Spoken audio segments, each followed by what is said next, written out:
اور میں نے سمجھا شاید وہ خوشی مجھے پارٹیوں میں ملے، شاید ان تفریحوں میں اس خالی پن کا جواب ہو۔ میں نے ہر چیز آزما لی، پارٹیاں، شراب، سگریٹ، ہر رات کی رنگینیاں اور سب سے کٹ جانا۔ بس مجھے لگتا تھا اللہ نے مجھے چھوڑ دیا ہے۔ میری سوچ یہی تھی، ٹھیک ہے اللہ ہے لیکن مجھے چھوڑ دیا، اگر نہ چھوڑا ہوتا تو اب میرے ساتھ یہ سب کیوں ہو رہا ہے؟ یہ پریشانیاں، یہ تنہائیاں کیوں؟ میں نے خود کو ان سب سے دور رکھنے کے لیے اور بھی زیادہ خوشیوں میں ڈوبنے کی کوشش کی۔ رفتہ رفتہ میری پڑھائی ہاتھ سے نکلنے لگی، یونیورسٹی سے نکالی جانے والی تھی، میری کارکردگی گر رہی تھی، امتحانوں میں فیل ہونے لگی تھی۔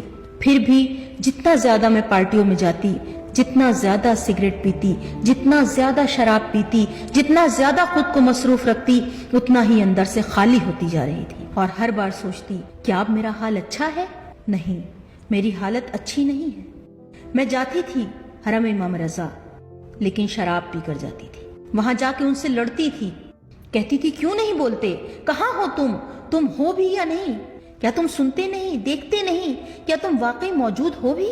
اللہ سے بھی سب سے لڑتی تھی، کہتی تھی تم سب نے مجھے چھوڑ دیا، اکیلا کر دیا، دھتکار دیا۔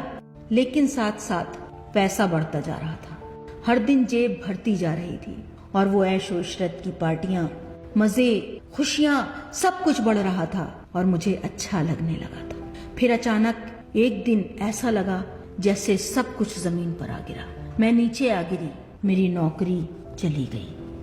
کیا پوچھ سکتا ہوں آپ کیا کام کرتی تھی؟ میں نے آرکیٹیکچر پڑھا تھا، انٹیریئر ڈیزائن کے پروجیکٹس کرتی تھی، لیکن پتہ نہیں یہ کہنا بھی چاہیے یا نہیں، میں تو امام حسین سے ناراض تھی۔ ہاں، میں کھلے عام ان کے خلاف باتیں کرتی تھی، ہر جگہ، ہر محفل میں۔ محرم کے دن آتے تھے تو میں کہتی تھی پھر کیا ہو گیا؟ پھر کون مر گیا؟ یہ لوگ کیوں رو رہے ہیں؟ جلوس کی آواز سنتی تو میرا دماغ پھٹنے لگتا، یہ کیا ہے؟ یہ کیا تماشا لگا رکھا ہے؟ دوستوں کے ساتھ بیٹھتی ان پارٹیوں میں اور میں امام حسین کے خلاف بولتی تھی، اپنی ماں سے لڑتی تھی، کہتی تھی یہ سب کیا ہے؟ تم کیوں یہ سب کرتی ہو؟ امام حسین کے لیے؟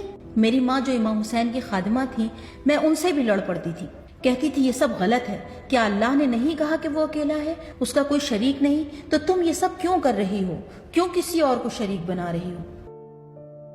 پھر میں نے دیکھا یوں نہیں چلے گا، واپس تہران آ گئی، پھر سے کام شروع کیا۔